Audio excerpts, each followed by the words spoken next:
Hi, this is Eric from longboxreview.com. Welcome to the show.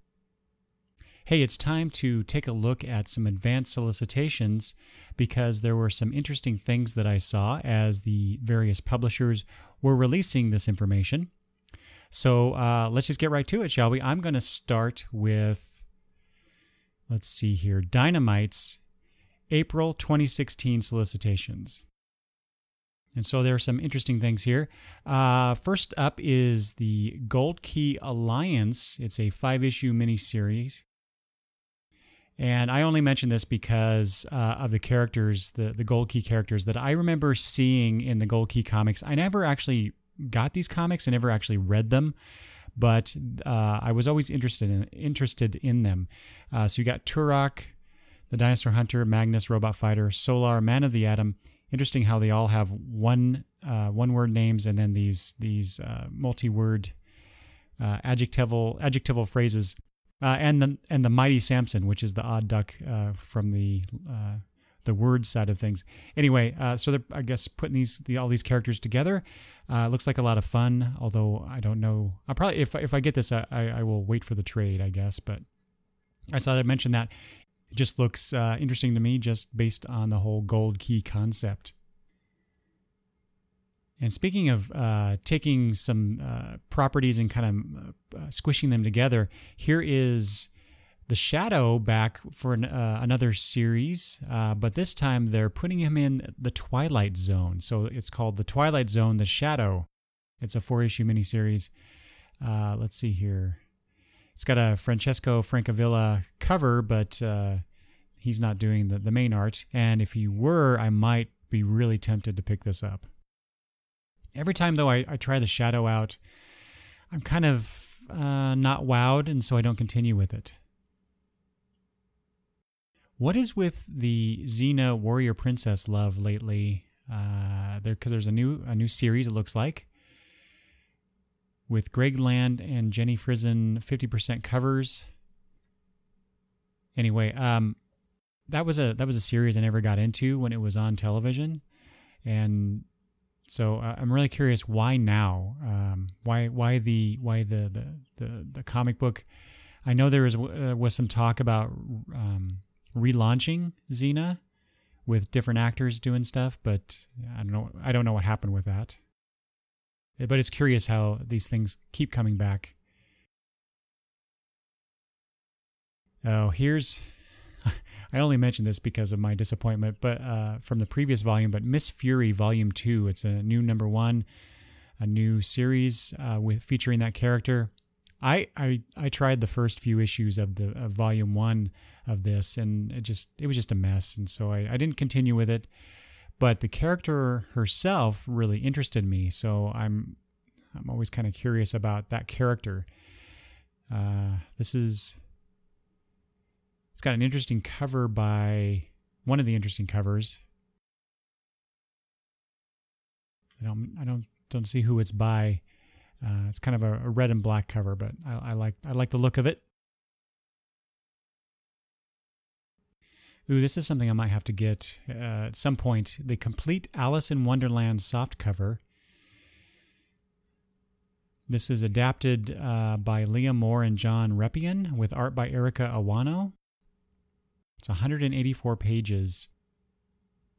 I've always liked the Alice in Wonderland story. I guess I'm mostly thinking of the Disney movie, but that's always been one of my favorite animated movies that Disney ever did. So I would like to read this, and maybe, depending on how appropriate it is, it does say the rating is all ages, but it might be something that I would let my my girls read. We shall see. The somewhat new James Bond series by Warren Ellis has reached issue #6, which means that I will be getting the trade. Hopefully, maybe. I might be seeing the solicitation for the trade in the May solicitations. Oh, here we go. I found it. That Miss Fury cover is by Tula Lotay, and it's called the Virgin Art Edition. It looks pretty cool. All right, so moving on to Boom Archaea's April 2016 solicitations. Okay, so here's a new miniseries. It's called Joyride. And the reason I'm pointing this out is because the artist is Marcus To. And I have been following him on Instagram and loving the stuff that he's posting. So I'm really interested because of him. But then I read the solicitation text, and I'm going to read this. And this is, to me, this is just my opinion, of course, but to me, this is how not to get me interested in a new comic. So what it is, in the future, Earth sucks. Okay, you got me right there. That's kind of a nice tagline. The stars have been blocked out for so long that people have forgotten there was anything else besides the dumb World Government Alliance watching over them, training children to join the militarized Allied youth, and eliminating all resistance with a giant ray gun. Uma, Acolyte, they spell it Akkolyte, is a girl who shoots first and leaps before she looks, and when she gets a strange message from outside the barricades of Safe Sky, she jacks a spaceship and punches through the stratosphere with an unlikely crew of teens who are totally not ready for what they're about to find.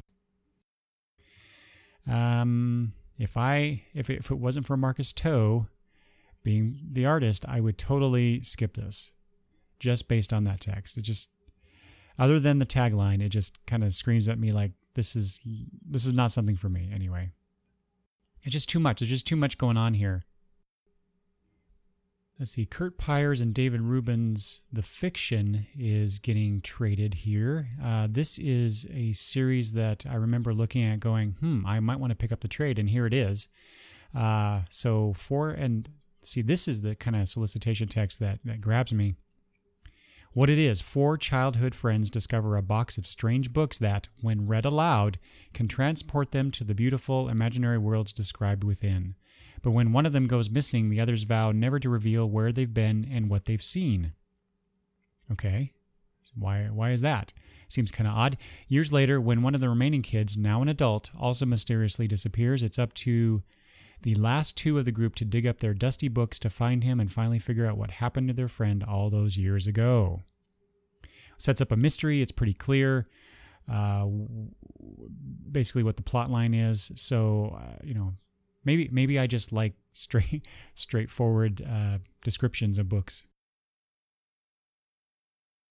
All right, so now we have Oni Press, and what they have here. There's a new series called Heartthrob written by Christopher Sabella. And so when I started reading this text, it's a new series about bank heists and thieving hearts. And then I got to this, from writer Christopher Sabella, and then in parentheses it says, "Welcome back." And that is a series that I was getting, that I was totally disappointed with. It was messy and it was all over the place. I couldn't understand what the series was actually about, and it was really derivative of Highlander and other kinds of concepts like that. And so when I get to that, I'm like, I guess I'll have to pass. I hate to say that, but if all I have to go on is the previous work of this person, and I didn't like it, I'm less inclined to pick up something else by them. I do like the sound of this, and I don't know, this looks kind of, it says all ages here, so I like this concept.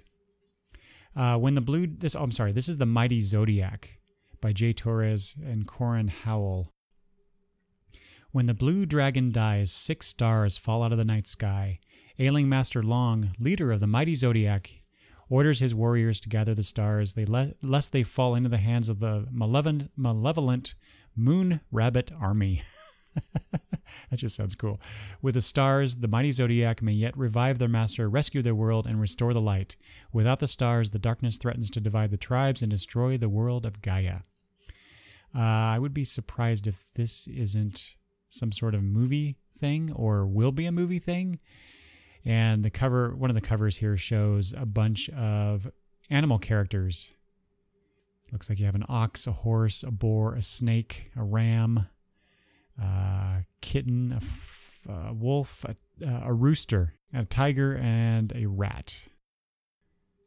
So it kind of looks like fun.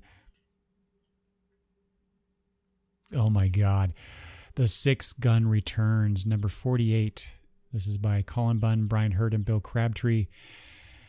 Yeah, the end is nigh and the epic conclusion to The Sixth Gun starts here. So we have 3 more issues of this brilliant, wonderful series. It's been, I don't know how long it's been. It's been months and months since we've had the last issue, 47, that came out. And here we are finally getting to the home stretch, and I can't wait to see how this thing ends up. Such a good series. If you haven't tried it out, you really should. Go pick up the trades. Okay, now we're to Image Comics. And Image Comics is determined to take all my money. Let's see. I probably won't get this, but it does interest me regardless. Black Road is a new series by Brian Wood with art by Gary Brown and Dave McCaig. Only because it says here, Northlanders creator Brian Wood returns to the Viking genre in this all-new series. So I know there are a lot of people out there that loved Northlanders, and I guess this is a spiritual sequel, perhaps? Ed Brubaker and Sean Phillips' Criminal gets a 10th anniversary special edition. Oh, so it's a one-shot. First I thought it was a trade. No, it's a one-shot. So it's a twisted 70s noir about a father and son on the run. Also includes articles, illustrations, and behind-the-scenes extras. So I'll be getting that, of course. There's also a magazine-size variant. I know some people like that. I've never actually gotten one of those. This is something I'll be getting. Obviously, Lazarus Sourcebook. So following the revelations of the Poison storyline and leading into the bloody events of Kull, with Lazarus number 22 in May, a new look at the world of Lazarus, what it's like to live life under the Carlisle regime. This is where you find out. So those of us who have been reading Lazarus will love to have this source book. And if you haven't been reading Lazarus, why? Why? It's such a good story. Mark Miller's miniseries Huck finally reaches its end, which means probably next month I can order that trade because I wanted to read this story. I know somewhere along the line, I think it was because of Jupiter's, the Jupiter's Circle, and what was the first one? Jupiter's Legacy? Something like that. I kind of started liking Mark Miller, his work. So, and speaking, of course, of Mark Miller and Jupiter's Circle, the Volume 2 series concludes with number 6, which I have been getting, and I've been enjoying that very much. Here's one of those longish running series that I've been enjoying, loving ever since it started. This is Revival number 39. This is by Tim Seeley and Mike Norton, with wonderful covers by Jenny Frison. And speaking of the cover, there is an Amish woman holding a sword, and the text reads, "Em and Dana come face to face with the," wait for it, "Amish samurai." Why would you not want to read this?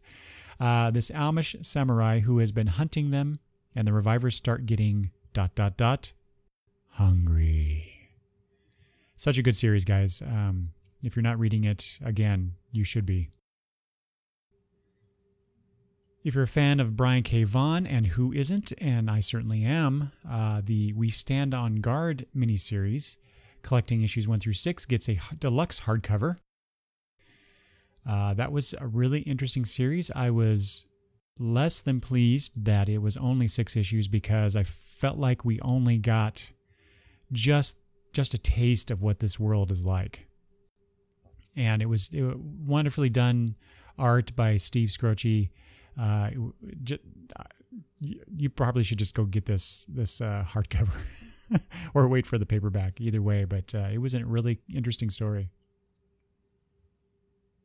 Ooh, so on Twitter not too long ago, at the time of this recording, I lamented that there wasn't or I wondered if we were ever going to get a second trade of the series Egos, because again, on Twitter, someone saw that I posted something about my love of the Legion of Superheroes, and they recommended this series because it was Legion of Superheroes-esque in some ways.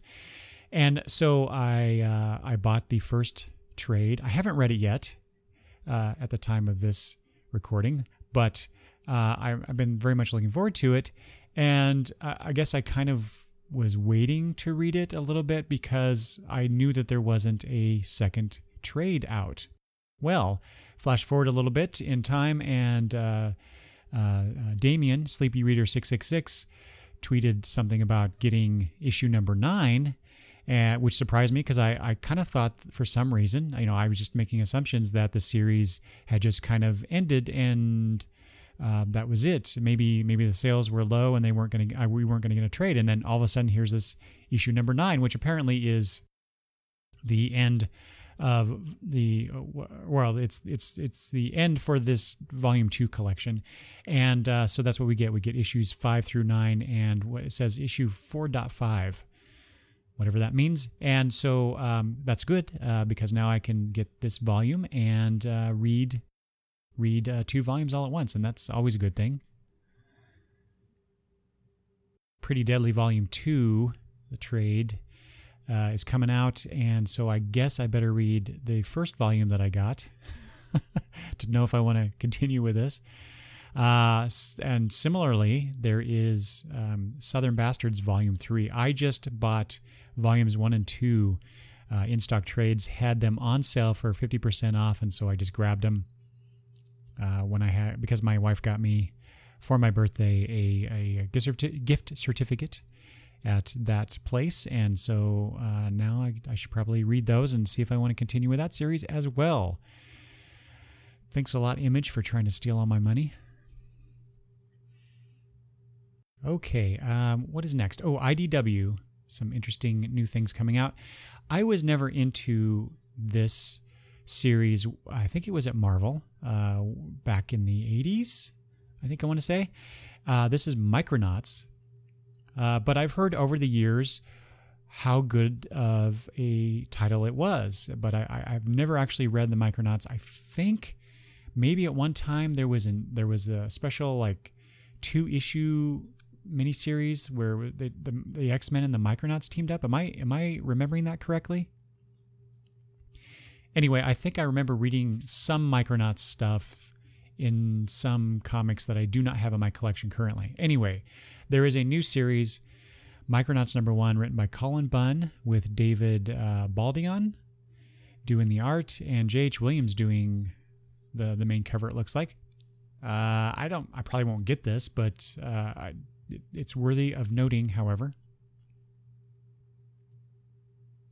So I'm recording this episode on January 24th, 2016, and this evening is the opening episode of the 6-part X-Files, the return of the X-Files on Fox, on the Fox network.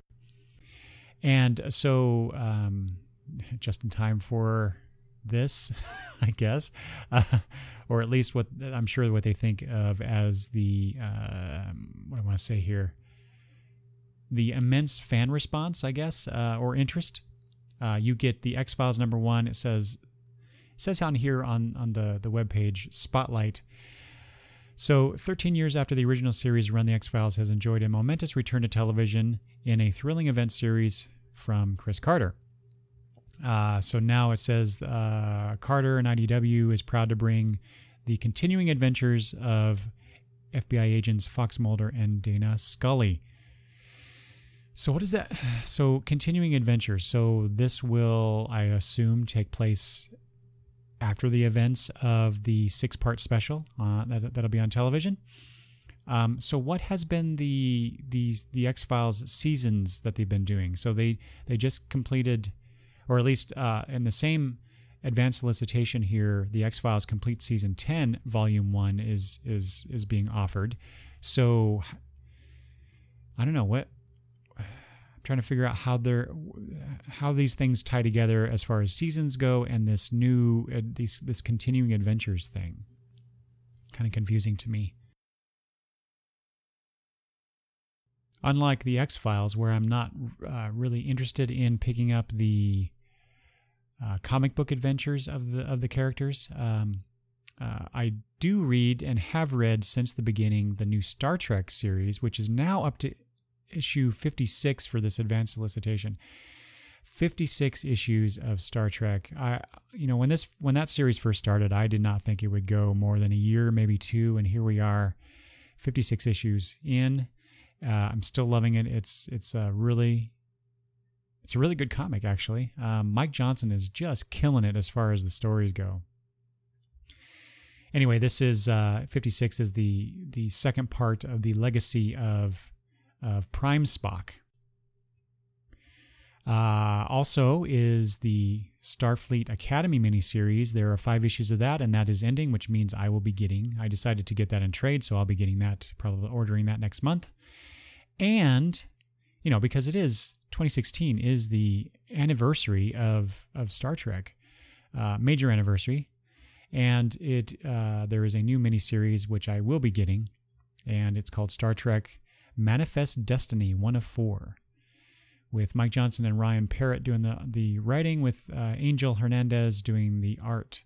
However, there is a subscription variant cover by Rachel Stott, which just looks awesome, and I may get that cover for that issue because it is an homage to the movie poster for Star Trek: The Motion Picture, with the characters' heads in this rainbow pattern.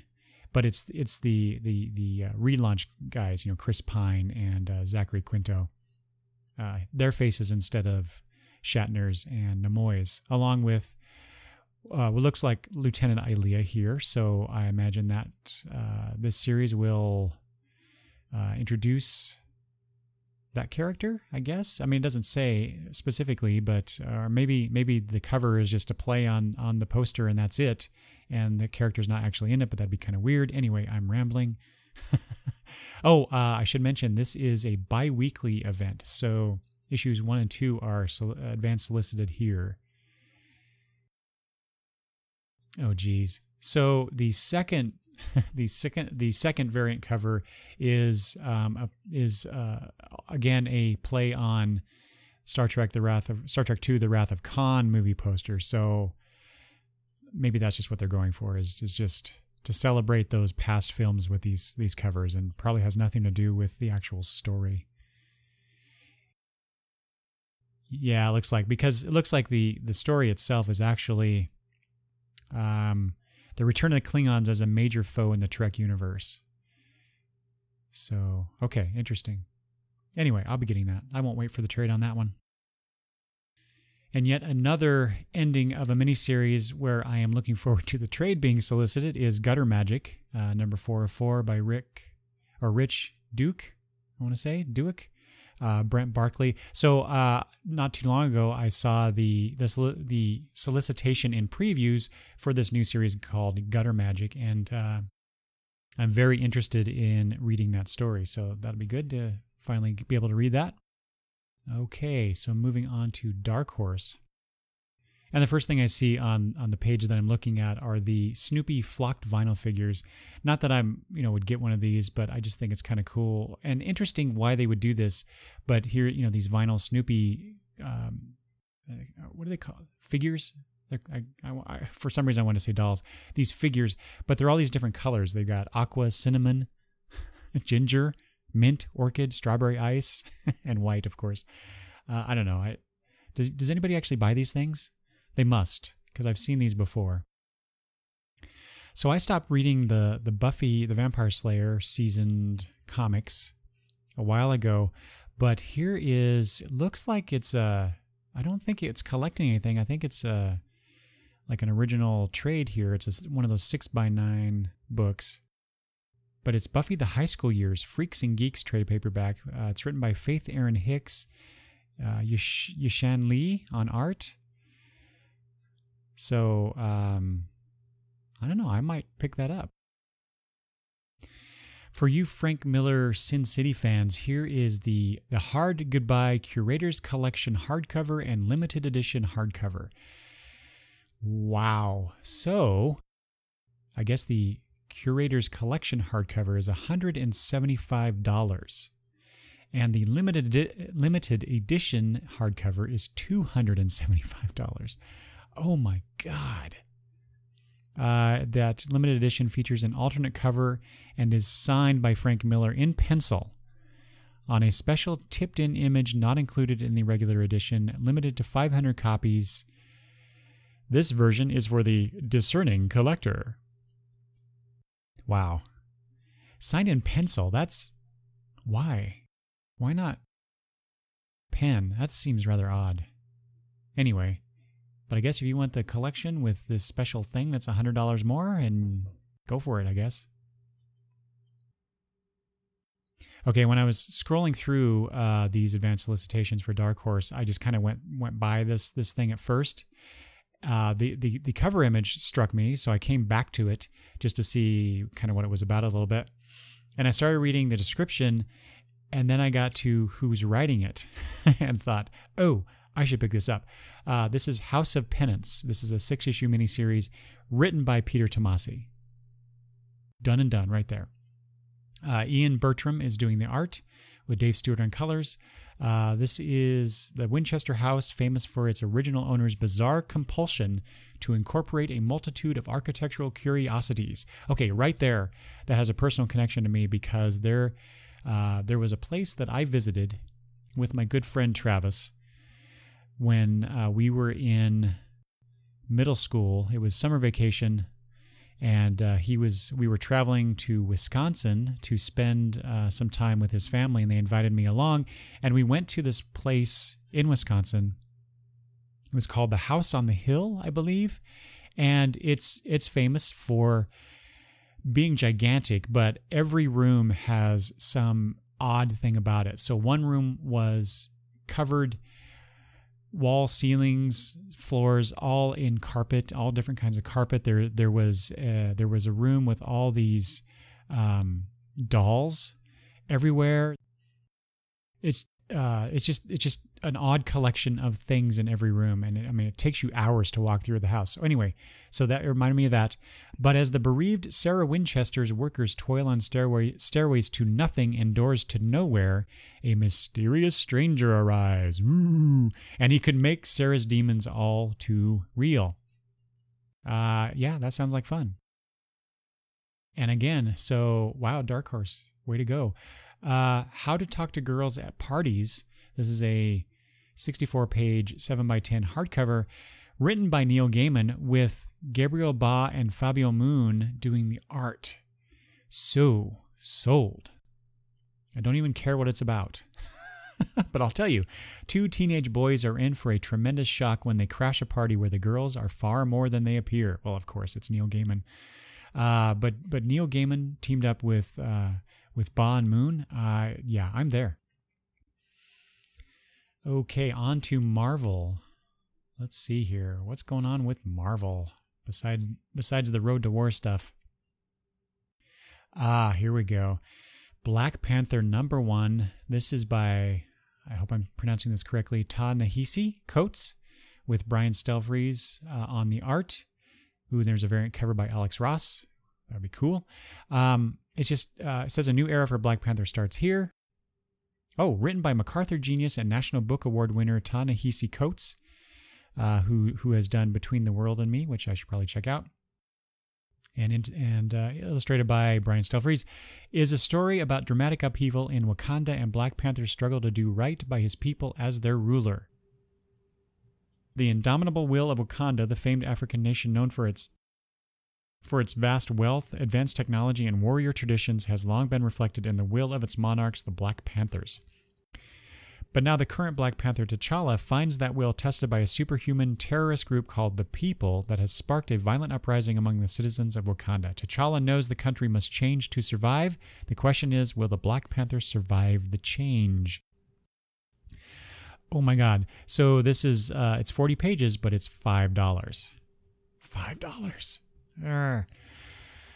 I have been wanting a Black Panther series for a long time, but I honestly, I wanted it written by Jonathan Hickman because I loved his depiction of T'Challa in what was it, New Avengers, and then later in Secret Wars. I wanted that story. I wanted that characterization, but regardless, Black Panther is one of those characters that just, for some reason, just fascinates me. I'm not sure why, because his power set is not all that cool, really.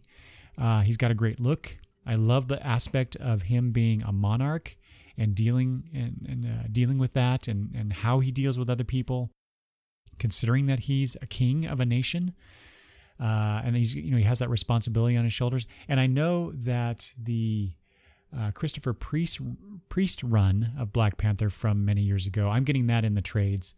I've heard that basically is that story that I'm interested in. So I need to go read those, of course, but I probably will be picking up this new series for a while anyway.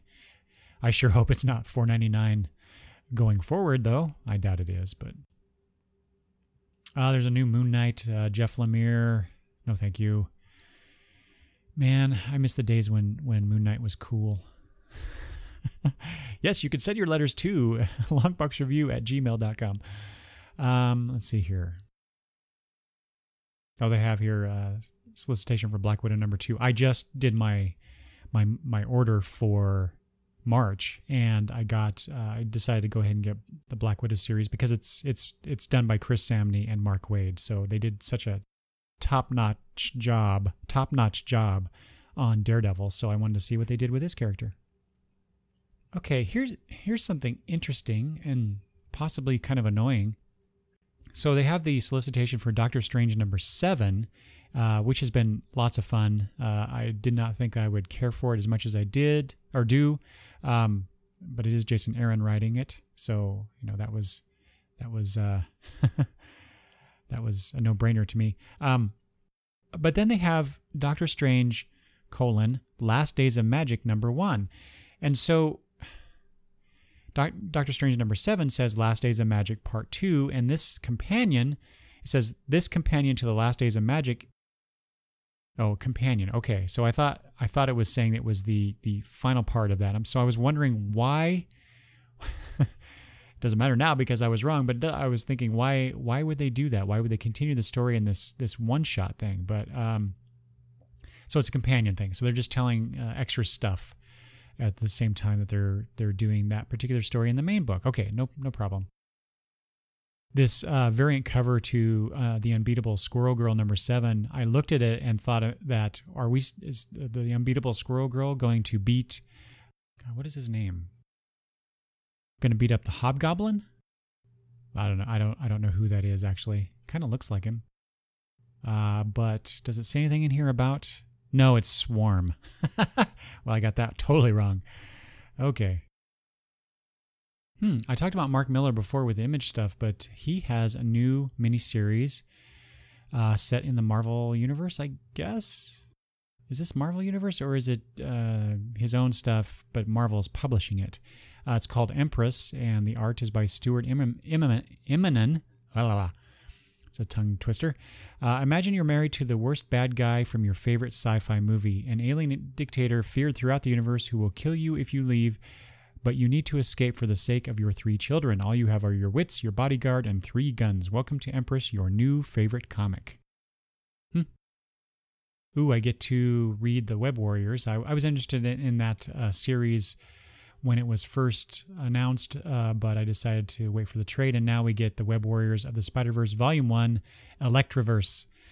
And mostly it's because I want to see these characters together. Spider-Gwen, Spider-UK, Spider-Man Noir, Spider-Man India, and the Porktacular Spider-Ham, but mostly because I want to see Aranya Corazon, who is it says here Spider-Woman. I thought she was Spider-Girl, but maybe she's gotten older. Anyway, this collects issues 1 through 5 and material from Amazing Spider-Man #1. I guess to get us more interested in that.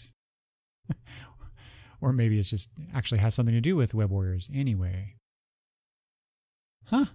coming out with, I never really got into the New Universe when it was launched way back when, but here is Star Brand New Universe Volume 1 trade. It's got the first 10 issues of Star Brand, or it's got 10 issues of Star Brand and an annual, and Spitfire and the Troubleshooters number 5. I've never heard of that comic.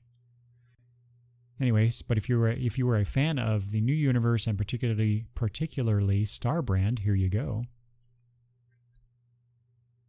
All right. Finally, DC Comics. Someone, and I'm sure other people have said this too, but someone I was following on, someone that I do follow on Twitter, made the comparison of Harley Quinn as being DC's Deadpool, and I kind of see that because here we have Harley Quinn and her Gang of Harleys number 1, which is a 6-issue miniseries written by Frank Thierry and Jimmy Palmiotti with art by Morissette. That might be kind of neat, though, to see that art. There's also Harley Quinn and the Suicide Squad April Fool's Special with art by a bunch of people, including Jim Lee. I'm sure there are other Harley comics in here as well. But the I was going to say big news, but I don't know if it is. But there was news recently, and this is one of the things that got me or convinced me to do a spotlight on the advanced solicitations here is the DC's bringing back the Bloodlines concept. So that was something they did a while ago. I don't remember when exactly. Late 80s, early 90s, I want to say. I don't remember. It was something that I never really got interested in, except for one. There was one of those characters / titles. Was it called Anima? Anyway, so here's the Bloodlines. It's a 6-issue miniseries written by J.T. Kroll with art by V. Ken Marion. Let's see. When a meteor crashes to Earth, bringing with it an unspeakable alien presence that terrorizes a nearby small town, of course. Don't they always? The lucky ones die first. As for the rest, they find themselves locked in a hellish struggle for control of their bodies and their minds. This isn't just an invasion, it's an infestation. What would you do if the greatest threat to humanity was hidden away inside you? So, don't know. Not really interested at this point.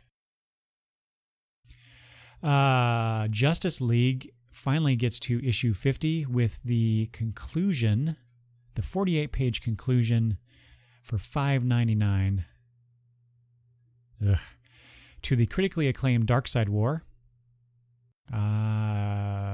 So it also says here it doesn't get bigger than this as DC's monthly superhero event comic sets the stage for the next year and beyond. That was an interesting turn of phrase, the monthly superhero event comic. So Darkseid War has been this thing that has been in Justice League. It's not been across the line, which I kind of like, but at the same time, I don't know that it was getting the kind of hype and coverage that it should, because I've been enjoying the hell out of that story. It's been a lot of fun. It reminded me of what fun DC superhero comics could be, which is not what I'm getting out of some of the titles that I've read over the last several years from DC. Oh, so what I thought was a one-shot special because of the TV show apparently is an ongoing thing. Legends of Tomorrow, number 2. So this is 96 pages for $8. So basically, like their DC Comics Presents line, that format.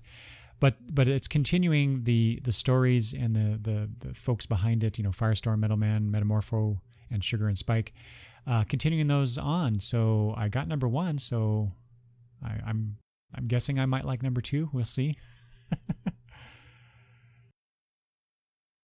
These people really need to read the solicitation text. The people that send this stuff out to be published, because I was reading the text for Wonder Woman 51, and it says Wonder Woman returns to Paradise Island in her quest to save baby Zeke. But as she betrays those she loves in her struggle to save Olympus, she slips closer to an abyss in which she may lose Wonder Woman entirely. Isn't she Wonder Woman? That's just an odd turn of phrase.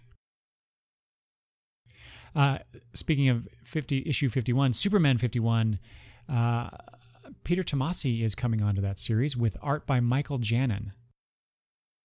Yeah. It's the start of a new chapter in the Man of Steel's life. It starts the epic, I like how they use these hype words, epic 8-part Super League. It's all written by Peter Tomasi, which spans Superman, Batman, Superman, Wonder Woman, and Action Comics in April and May. It says here, his time without powers made Kal-El. Why Kal-El? I have to be honest, I haven't been reading up on what's going on in Superman. I just read Superman, Wonder Woman. And so is he now identifying more with his Kryptonian heritage as opposed to being Clark? I never like that. I always prefer him.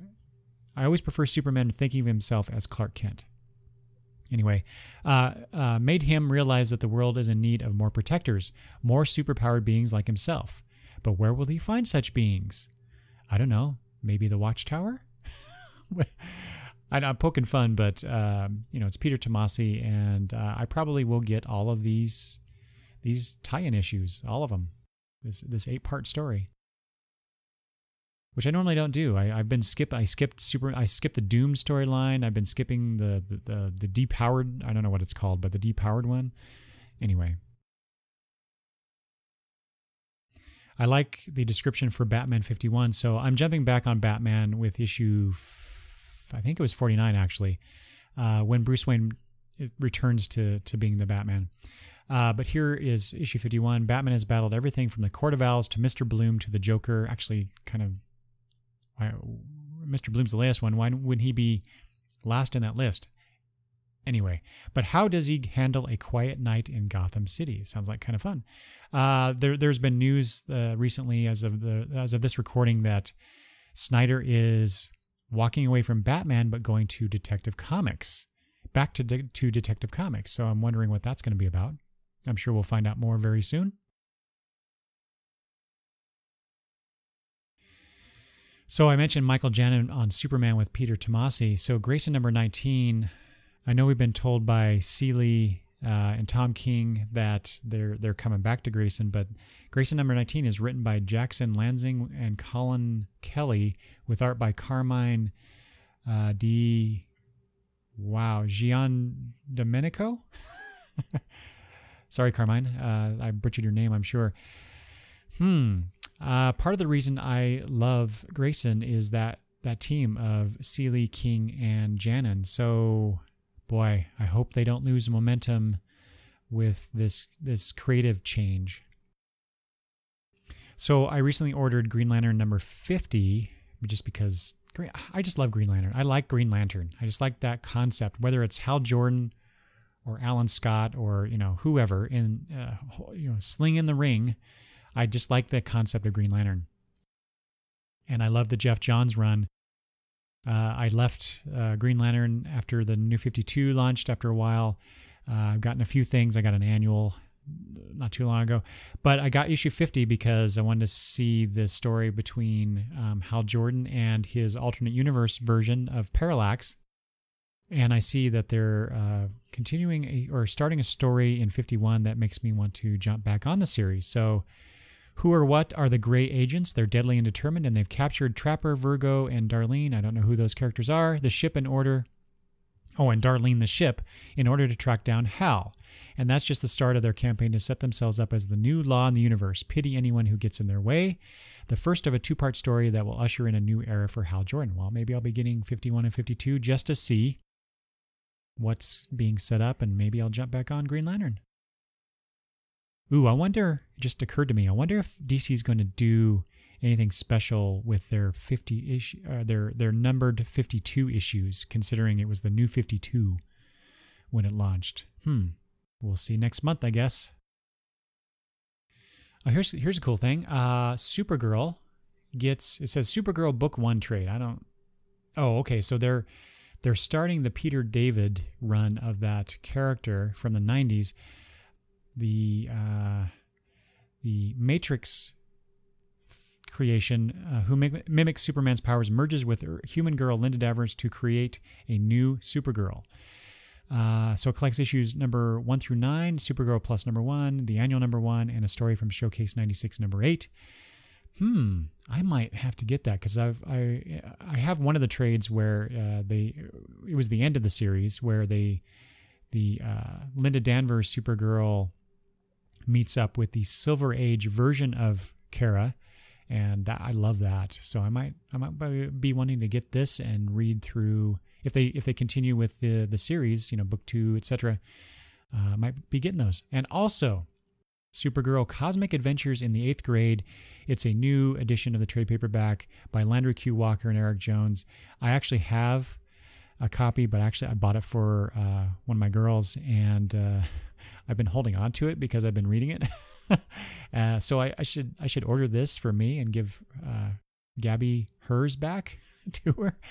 So that's a lot of fun, that series. I wish that DC would allow Mr. Walker and Jones to do another collection of this character and her story. This is interesting. This is a new book by Paul Dini with art by Eduardo Risso. I kind of think of it in the same vein as It's a Bird by Steven Siegel, but this is called Dark Knight, a True Batman Story. This is a hardcover.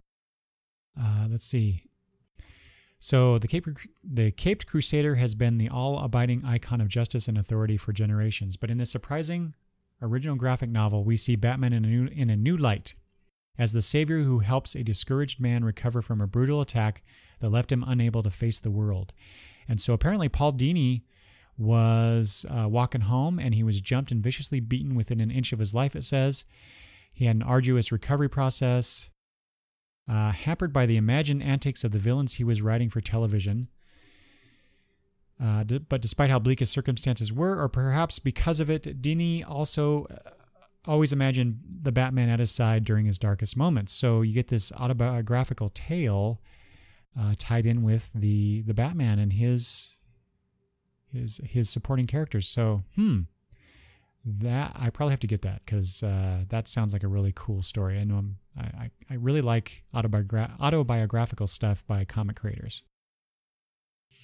So I got issue number 1 of Art Ops because it was part of a bundle from DCB Service, but I didn't continue with it, and I kind of was disappointed about that because I really enjoyed that first issue. Well, the first volume is collected now, so I can read that. It was really cool concept, but mostly I liked it because of the Michael Allred art.